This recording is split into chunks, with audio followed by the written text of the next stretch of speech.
Now the next question is, justify mathematics as an integral part of the scientific process.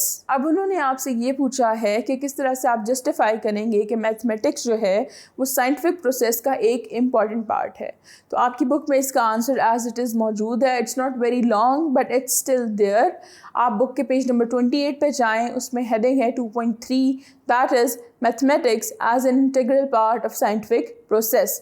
वो आप as it is 4 या 5 लाइनें हैं वो लिख दें. उसमें बताया गया है कि किस तरह से मैथमेटिक्स यूज़ होता है. फिर कंप्यूटेशनल बायोलॉजी और बायो इन्फॉर्मेटिक्स का कुछ जिक्र है, आप वो भी बता सकते हैं.